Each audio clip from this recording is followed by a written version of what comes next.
नको असलेला रस्त्याचा अट्टहास का? या सरकारची प्रायोरिटी ही कंत्राटदार आहे, महाराष्ट्राची जनता नाही। गरज नसलेला विकास महाराष्ट्राला नको आहे। नव्या रस्त्याची गरज काय असा प्रश्न या 12 जिल्ह्यातल्या लोकांना। कोल्हापूर सांगलीमध्ये पुराचा प्रचंड धोका या महामार्गातून होणार आहे। घोर फसवणूक ही कोल्हापूरातल्या लोकांची या ठिकाणी होती। त्यावेळी आश्वासन दिलं होतं रद्द, कोल्हापूर पुरता रद्द केला, ती सुद्धा आता खोटी ठरलेली आहे। आणि आता मला वाटतं महायुतीच्या लोकांनी याचं उत्तर देणं जनतेला, तो गरज नसलेला विकास महाराष्ट्राला नको आहे। त्यामुळे सरकारनं पुन्हा एकदा फेर विचार या महामार्गाचा करावा। कोल्हापूर सांगलीमध्ये पुराचा प्रचंड धोका या महामार्गातून होणार आहे। त्याचबरोबर मी म्हटलं तसं रत्नागिरी नागपूर हायवे ऑलरेडी झालेला आहे, त्यामध्ये अनेकांच्या शेतकऱ्यांच्या जमिनी गेलेल्या आहेत, शेतकरी भूमिहीन झालेला आहे आणि म्हणून प्रखर विरोध हा या 12 जिल्ह्यातल्या शेतकऱ्यांचा या सगळ्या गोष्टीसाठी राहणार आहे। परंतु खास करून विधानसभा निवडणुकीपूर्वी महायुतीच्या नेत्यांनी अधिसूचना रद्द केल्याचं सांगत प्रचार केला होता, परंतु आता परत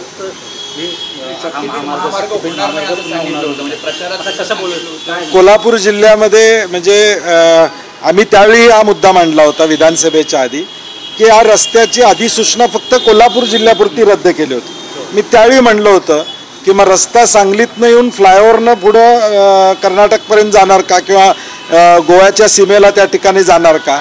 आणि म्हणून ही घोर फसवणूक ही कोल्हापूरातल्या लोकांची या ठिकाणी होती। त्यावेळी आश्वासन दिलं होतं रद्द, कोल्हापूर पुरता रद्द केला, ती सुद्धा आता खोटी ठरलेली आहे। आणि आता मला वाटतं महायुतीच्या लोकांनी याचं उत्तर देणं जनतेला अपेक्षित आहे। गेल्या वेळेस काही शेतकरी भेटले होते देवेंद्र फडणवीसांना, त्यावेळेस त्यांनी देखील व्हावं असं देखील म्हटलं होतं। त्यावेळेस फडणवीस देखील असं म्हणाले होते की हा रस्ता व्हावा। नाही, त्यांनी विधान परिषदमध्ये माझ्या प्रश्नाला उत्तर देताना 1000 शेतकऱ्यांच्या सह्या आहेत म्हणून सांगितलं। माझी विनंती आहे त्यांना त्या 1000 सह्यांचं निवेदन पब्लिक डोमेनमध्ये यावं। 1000 लोक कोण आहेत आम्हालाही कळू द्या की 1000 शेतकरी नेमके कोण त्या ठिकाणी जे या गोष्टीसाठी मान्यता त्या ठिकाणी देऊ इच्छितात। आम्ही जे बघतो ग्राउंडवरती लोकांचा विरोध आहे। आता धाराशिवमधनं सकाळी मला फोन होता, तिथं पोलीस जबरदस्ती करतायत, मोजणी करतायत, तिथं पोलीस त्यांना घेऊन जात आहेत। म्हणजे नको असलेला रस्त्याचा अट्टहास का? सरकारनं हे 20,000 कोटी रुपये आहे त्या रस्त्यांवर खर्च करावे, रस्ते दुरुस्त करावे। दररोज 5-6 लोकांचा मृत्यू रेल्वे क्रॉसिंगनं मुंबईसारख्या शहरामध्ये या ठिकाणी होतोय। मुंबई हे आंतरराष्ट्रीय शहर आहे, इथं अजून पाऊस जरा पडला की मेट्रोत पाणी घुसते, त्याच्यासाठी पैसे खर्च या ठिकाणी करा। कॉन्ट्रॅक्टर अनेक आहेत की ज्यांची जवळजवळ 40-50 हजार कोटीची बिलं निघालेली नाहीत। DPDCला बजेट या ठिकाणी उपलब्ध आहे का नाही अशी शंका निर्माण झालेली आहे। आणि म्हणून या सरकारची प्रायोरिटी ही कंत्राटदार आहे, महाराष्ट्राची जनता नाही। आजच्या या निर्णयानंतर महायुतीतील 2 मंत्री नाराज आहेत, आंबेडकर आणि हसन। मला वाटते त्यांनी नाराजी स्पष्ट करावी, त्यांची दोघांनी भूमिका त्या ठिकाणी स्पष्ट करावी अशी कोल्हापूर म्हणून आमची अपेक्षा असणार आहे। कारण की दोघांनी अनेकदा वक्तव्य केलेले आहेत की या संदर्भातलं सरकारला आम्ही सांगू, लोकांना विश्वासात घेतल्याशिवाय महामार्ग करू नका अशी त्यांची भूमिका होती। आज निर्णय झाल्यानंतर काय भूमिका आहे मला माहीत नाही। तुमची भूमिका काय असणार आहे? आम्ही काँग्रेस म्हणून या आंदोलनाची सुरुवात आम्ही पहिल्यांदा केली। महाविकास आघाडी म्हणून आम्ही सगळेजण या आंदोलनात निश्चितपणे या ठिकाणी उतरणार आहोत। येणाऱ्या भविष्यकाळात आदरणीय पवारसाहेब असतील, आदरणीय उद्धव ठाकरे साहेब असतील किंवा आमचे प्रदेशाध्यक्ष सकपाळ साहेब असतील, आम्ही सगळे मिळून महाविकास आघाडी म्हणून शेतकऱ्याच्या बाजूने राहण्याची भूमिका येणाऱ्या भविष्यकाळात निश्चितपणे आम्ही घेऊ। एकनाथ शिंदे म्हणतात की आम्ही शेतकऱ्यांची समजूत काढू, समृद्धी महामार्गाप्रमाणे हा विरोध देखील आम्हाला कमी करू। मी सातत्यानं सांगतोय की या रस्त्याची गरज नाही, जे गरज नाही ते शेतकरी मान्य या ठिकाणी करणार नाहीत। माझं म्हणणं आहे त्यांना, शिंदे साहेबांना पहिले प्रकाश आंबेडकरांची समजूत काढा, त्यांनी जाहीरपणे सांगावं की हा रस्ता मला पाहिजे आणि मग शेतकऱ्यांच्याकडे जावं।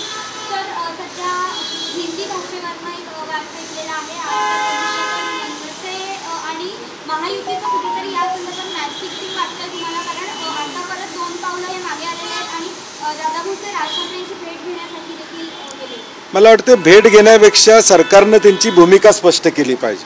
भेटीतून काय होणार आहे? भेटीतून काही निष्पन्न त्या ठिकाणी होणार नाही। जे हिंदी भाषेचं लादणं या ठिकाणी चालू आहे त्याचा फेरविचार सरकार करेल। पूर्वी सांगितलं होतं, आता परत सरकार गुमजाव या ठिकाणी करतोय आणि म्हणून मला वाटते सरकारनं स्पष्टपणे याबाबत भूमिका घ्यावी अशी आमची अपेक्षा असणार. त्याबरोबर खास करून अबू आझमी यांनी वारीच्या संदर्भात एक वादग्रस्त वक्तव्य केलं होतं. आता त्यांनी एक माफीनामा दिलेला आहे की त्या संदर्भात मला वाटते कारण नसताना अशी वादग्रस्त वक्तव्य त्यांनी करू नयेत. आम्ही ती खपवून घेणार नाही. महाराष्ट्रामध्ये अस्मिता जोपासण्याचं काम आम्ही या ठिकाणी करतो आणि म्हणून अशी वक्तव्य करणं अत्यंत चुकीचं आहे. सर, महापालिकेच्या निवडणुका पुढे जाण्याची शक्यता आहे. प्रभाग रचनांमध्ये सांगितलेलं आहे की प्रभाग रचनांमध्ये पूर्ण फेरबदल. मला वाटते अजून अधिकृत जोपर्यंत निवडणूक आयोग किंवा सरकार याबाबत बोलत नाही त्याबाबत बोलणं संयुक्तिक ठरणार नाही. निवडणुका सुप्रीम कोर्टानं सांगितल्या होत्या या टाईमलाईनमध्ये घ्याव्या आणि अडचण असेल तर परत आमच्याकडे अप्रोच व्हा म्हणून सांगितलेलं. अजून सरकार किंवा निवडणूक आयोग सुप्रीम कोर्टाकडे गेले अशी आमची तरी माहिती आजपर्यंत नाही आहे. राहुल गांधींनी पुन्हा एकदा ट्विट करून देवेंद्र फडणवीस यांच्या मतदारसंघामध्ये मतांची टक्केवारी वाढवली. मात्र वारंवार अशा पद्धतीचं ट्विट केलं जातं. एकीकडे दुसरीकडे सत्ताधारी म्हणतायत की तुम्हाला निवडणूक आयोगाकडे बोलवलं तर तुम्ही का नाही.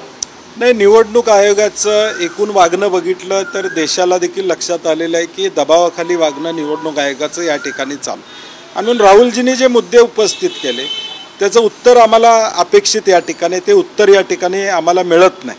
म्हणजे निवडणूक आयोगानं या ठिकाणी पारदर्शकपणे वागलं पाहिजे ही अपेक्षा निश्चितपणे देशातल्या प्रमुख पक्षानं केली तर चुकीचं आहे असं मला वाटत नाही.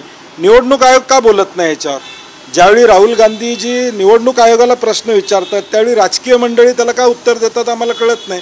निवडणूक आयोगानं उत्तर द्यावं. पण निवडणूक आयोगाने देखील राहुल गांधी यांना बोलवलेलं आहे. पण राहुल गांधींकडून कुठलाच रिप्लाय नाही, मला वाटत नाही की तसं ऑफिशियली पत्र त्यांनी पाठवलं असेल तर तुम्ही सांगा.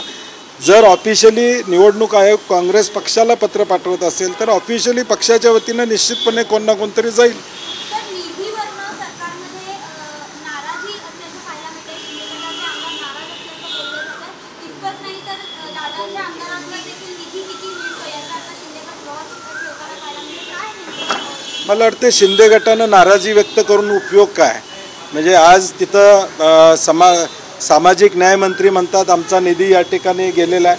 दुसरे मंत्री म्हणतात आमचा निधी या ठिकाणी वळवलेला आहे. बोलण्याच्या पलीकडं वक्तव्य करण्याच्या पलीकडं ते काही करू शकत नाहीत. कारण की एवढंच जर खात्यांचा निधी या ठिकाणी कमी केला जात असेल तर सरकारमधून बाहेर पडलं पाहिजे. सर, शेवटचा एक प्रश्न. पुणे रेल्वे स्थानकाचं जे नाव आहे ते बदलण्याचं रेल्वे कुलकर्णींनी सांगितलेलं आहे. तर कसं बघता? नाही, मी माहिती घेतलेली नाही. माहिती घेऊन त्याच्यावर बोलतो.